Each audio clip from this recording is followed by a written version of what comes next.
Hey guys, what's going on? It's Marco from Luso Overland. I got a new product, a new mod for Gen 3 Mitsubishi Monteros, the NP model. That's 2003 to 2006. It's a really cool product. Let me show you. Ooh, check out my latest mod. We have a throttle controller here. Check it out. Right now it's not on.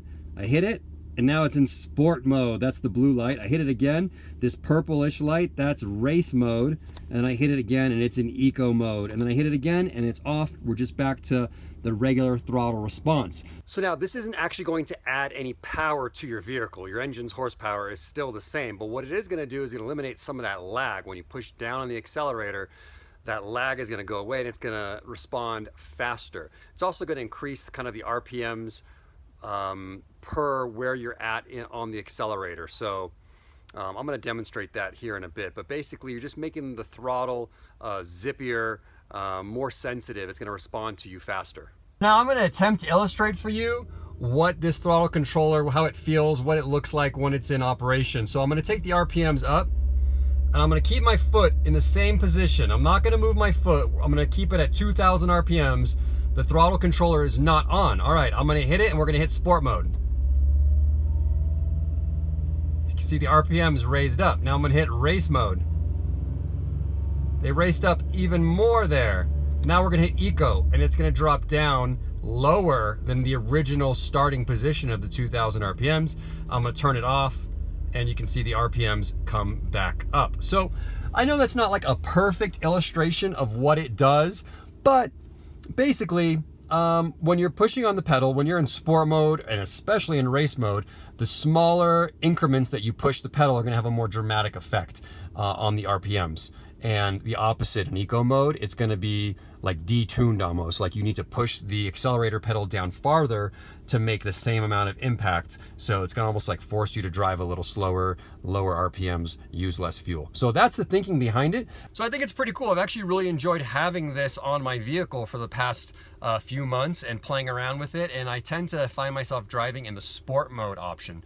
And it just makes the vehicle like a little zippier and peppier. And the race mode takes it a little bit too far for me. I do know some people that keep it in race mode, but it's just a little bit too aggressive for me. So I've used that off-road, and it's pretty cool.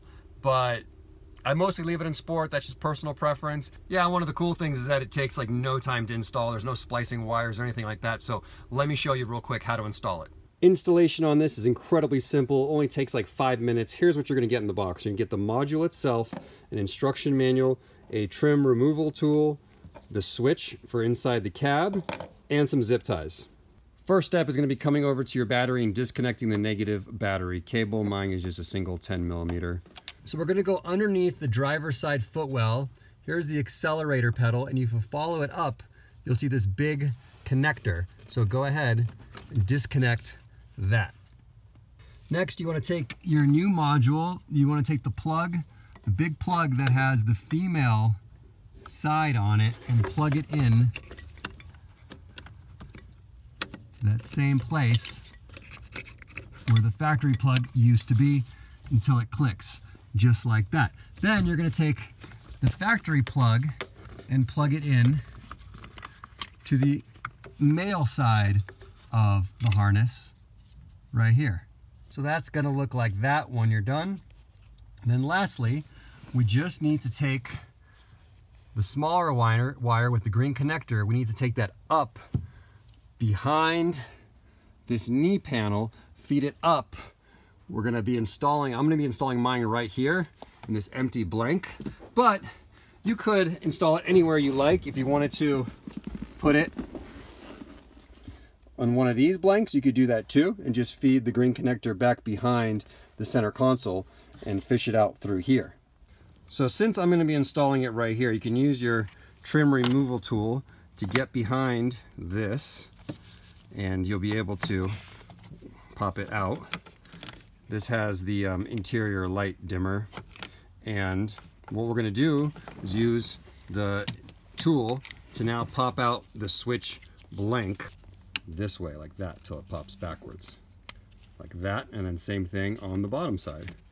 So from underneath, I fed the green wire, the green connector up through this hole, and now we just need to take our switch and just push it in from the back, same way as that you removed the blank. We're just going to push it into its location here, like that, and then we can just plug the connector into it and push this entire assembly back into position. So with that all done, go ahead and reconnect your battery's negative cable, and I'm going to turn on the car now. We're going to test out the switch. So if I push the switch, it goes blue. That's sport mode. If I push it again, it goes kind of pink or purplish in color. That's race mode. And if I push it again, it's green. That's eco mode. And then if I push it again, it returns back to being the off, which is just the factory throttle setting. So now that we've confirmed that the switch works, there's nothing left to do but go back underneath there, use the zip ties to get any loose wiring secured and out of the way so it's not going to interfere with your accelerator or brake or any of the functions with the HVAC cables that are nearby. You just want to get that stuff out of the way. And that's it. It's as easy as that.